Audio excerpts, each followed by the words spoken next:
পবিত্র ইফতার মাহফিলে উপস্থিত দেশের সম্মানিত বিশিষ্ট নাগরিকগণ, বিভিন্ন শ্রেণী পেশার প্রতিনিধি এবং পেশাজীবী নেতৃবৃন্দ এবং উপস্থিত সকল সম্মানিত অতিথিবৃন্দ, আসসালামু আলাইকুম। বিএনপির আমন্ত্রণে আপনারা এই ইফতার মাহফিলে অংশ নিয়েছেন। আপনাদেরকে জানাই দলের পক্ষ থেকে আন্তরিক শুভেচ্ছা এবং পবিত্র রমাদানের শুভেচ্ছা। রমাদানুল মোবারক। সম্মানিত উপস্থিতিবৃন্দ, আত্মশুদ্ধি এবং আত্মগঠনের মাস পবিত্র রমাদান। ইফতার মাহফিলকে উপলক্ষ করে বিভিন্ন শ্রেণী পেশার মানুষের এই সম্মেলন, এটি স্রেফ বোধহয় শুধুমাত্র একটি সামাজিকতাই নয়, এ ধরনের গ্যাদারিং এ নিজেদের মধ্যে পারস্পরিক সৌহার্দ্য, সম্প্রীতি বৃদ্ধি এবং ঐক্যের বার্তাও বহন করে। এ ধরনের একটি গ্যাদারিং এর মাধ্যমে ইসলামের সামাজিক, সাংস্কৃতিক এবং মানবিক সৌন্দর্যের দিকগুলো মানব সমাজে পরিস্ফুটিত হয়ে ওঠে। আমার মনে হয় আমরা বোধহয় সকলেই বিশ্বাস করি, ধর্মীয় নির্দেশনা এবং মূল্যবোধ মানুষকে কল্যাণের দিকেই ধাবিত করে। ইসলামে বান্দার হক কিংবা মানুষের অধিকার রক্ষার ব্যাপারে কঠোর নির্দেশ দেওয়া আছে। সেজন্যই একজন মুসলমান হিসাবেও বান্দার হক কিংবা মানুষের অধিকার রক্ষার নির্দেশনা মেনে চলাই আমাদের প্রধান কর্তব্য, অন্যতম প্রধান কর্তব্য। আমি বিশ্বাস করি এটি। আমার বিশ্বাস আপনারা অনেকেই এটি বিশ্বাস করেন। ইসলামের সামাজিক, সাংস্কৃতিক মূল্যবোধ, মানবিক অধিকার এবং সৌন্দর্যের দিকগুলো যদি আমরা আমাদের প্রতিদিনের কার্যক্রমের মধ্যে দিয়ে প্রতিফলিত করতে পারি, তাহলে অবশ্যই ধর্মের অপব্যাখ্যাকারীরা সমাজে নিশ্চয়ই বিভ্রান্তি ছড়াতে সক্ষম হবে না। সম্মানিত আমন্ত্রিত অতিথিবৃন্দ, দেশের সম্মানিত নাগরিকবৃন্দ, এবার আমি একটু ভিন্ন প্রসঙ্গে আপনাদের সামনে কয়েকটি কথা বলতে চাই। বিশ্বের গণতান্ত্রিক রাজনৈতিক বিধি ব্যবস্থায় শেষ পর্যন্ত রাজনীতিবিদদের হাতেই রাষ্ট্র পরিচালনার ভার বর্তায়। তবে রাজনীতিবিদদের সফলভাবে রাষ্ট্র পরিচালনার ক্ষেত্রে দেশের বিশিষ্ট নাগরিকগণ তথা সুশীল সমাজ এবং পেশাজীবীদের ভূমিকা ও অবদান অনস্বীকার্য।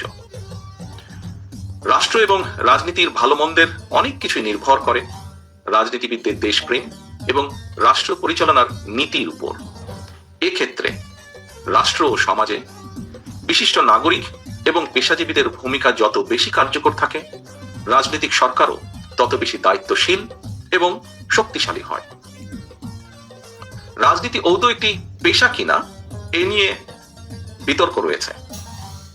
তবে রাজনীতিকে যদি একটি সুসংগঠিত কিংবা সুসংবদ্ধ ঘরের ছাদের সঙ্গে আমরা তুলনা করি, তাহলে খুব সম্ভবত সিভিল সোসাইটি এবং পেশাজীবীগণ হচ্ছেন সেই ঘরের খুঁটি বা পিলার। সুতরাং সম্মানিত অতিথিবৃন্দ, একটি রাষ্ট্রে রাজনীতিবিদ, সিভিল সোসাইটি এবং পেশাজীবীগণ একে অপরের পরিপূরক। রাষ্ট্রে সিভিল সোসাইটি এবং পেশাজীবীদের ভূমিকা দুর্বল থাকলে যেমন সুস্থ ও সবল রাজনীতি আশা করা যায় না, একইভাবে দেশের রাজনীতি রুগ্ন হলে সিভিল সোসাইটি এবং পেশাজীবীরাও যথাযোগ্য দায়িত্ব, কর্তব্য এবং ভূমিকা পালনে সক্ষম হন না। দীর্ঘ ১.৫ দশকের ফ্যাসিবাদী শাসনকাল খুব সম্ভবত এরই সবচেয়ে বড় প্রমাণ। আমরা দেখেছি পলাতক স্বৈরাচারের শাসনকালে সিভিল সোসাইটি এবং পেশাজীবীদের একটি উল্লেখযোগ্য অংশ সেই ফ্যাসিবাদ বা স্বৈরাচারের সক্রিয় সহযোগী হিসাবে আবির্ভূত হয়েছিল। দেশে সে সময় গুম, খুন, অপহরণ, নারী ধর্ষণ, নির্যাতন, দুর্নীতি, টাকা পাচার, এমনকি আয়না ঘরের মতন বর্বর বন্দিশালার বিরুদ্ধেও তাদেরই একটি বিরাট অংশ প্রতিবাদ করার সাহস পায়নি কিংবা করেনি। বরং আমরা দেখেছি উল্টো তাদেরকে ফ্যাসিবাদের পক্ষে অপকর্মের জাস্টিফাই করে নতুন ন্যারেটিভ বা বয়ান তৈরি করতে। সম্মানিত উপস্থিতিবৃন্দ, বীর জনতার রক্তক্ষয়ী অভ্যুত্থানে 5ই আগস্ট মাফিয়ার পতনের পর দীর্ঘ ১.৫ দশকের অন্ধকার অতীত থেকে বেরিয়ে এসে পুনরায় গণতান্ত্রিক মানবিক বাংলাদেশ গড়ার এক অপার সম্ভাবনার দ্বার উন্মোচিত হয়েছে আমাদের সামনে। যে কথাটি এখানে কয়েকজন বক্তাও তাদের বক্তব্যে এরই ভিতরে উপস্থাপন করেছেন। সম্মানিত উপস্থিতিবৃন্দ, সম্মানিত অতিথিবৃন্দ, এমন পরিস্থিতিতে মানুষের অধিকার প্রতিষ্ঠায় রাজনীতিবিদ এবং রাজনৈতিক কর্মীদের পাশাপাশি দেশের বিশিষ্ট নাগরিক সমাজ এবং পেশাজীবীদেরকেও দেশ এবং জনগণের স্বার্থ রক্ষায় সুযোগ তৈরি হয়েছে।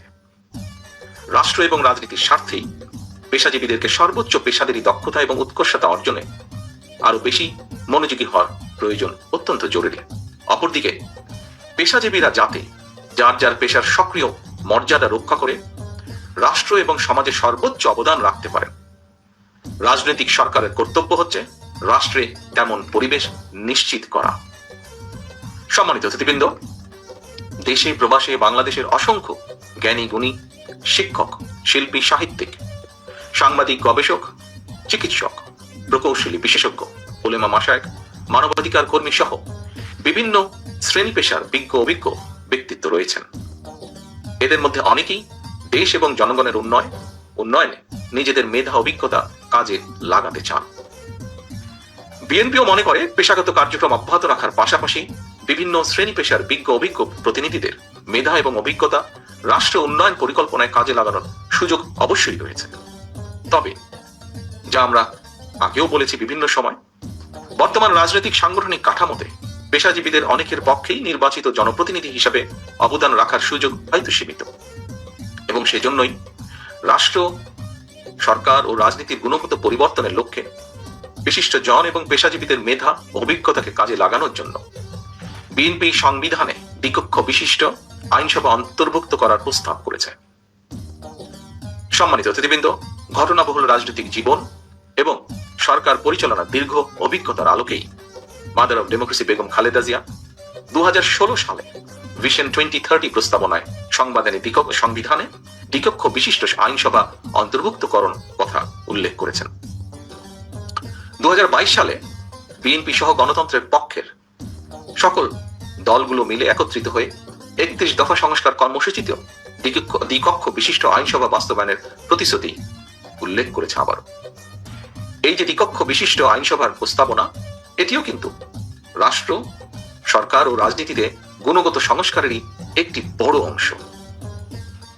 সম্মানিত অতিথিবৃন্দ, সুতরাং বর্তমানে সংস্কার এবং নির্বাচনকে দৃশ্যত যেভাবে মুখোমুখি করে ফেলা হয়েছে, এটি নিঃসন্দেহে রাজনৈতিক উদ্দেশ্যমূলক। সম্মানিত অতিথিবৃন্দ, যারা সংস্কার শেষ করার পর জাতীয় নির্বাচন অনুষ্ঠানের কথা বলছেন, তাদেরকে উদ্দেশ্য করে বলতে চাই, যেটি শেষ হয়ে যায় সেটি সংস্কার নয়, কারণ সংস্কার কখনো শেষ হয় না। সংস্কার একটি ধারাবাহিক প্রক্রিয়া।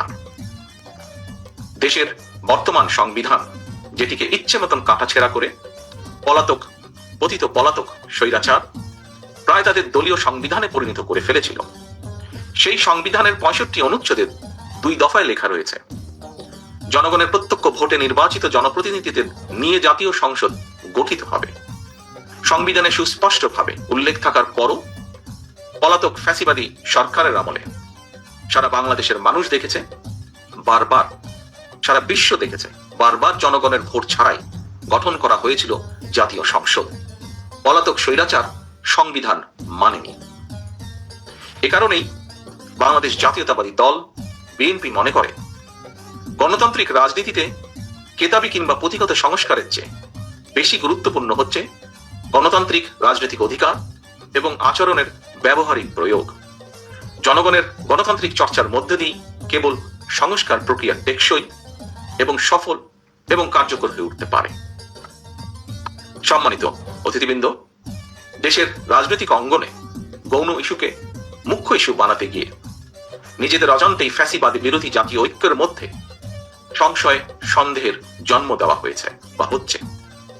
আমি অন্তর্বর্তীকালীন সরকারের দৃষ্টি আকর্ষণ করে আবারও বলতে চাই, সরকারের এমন কোনো পদক্ষেপ নেওয়া উচিত হবে না যাতে রাষ্ট্র এবং রাজনীতিতে পলাতক স্বৈরাচারের দোসররা পুনর্বাসিত হওয়ার সুযোগ পায়।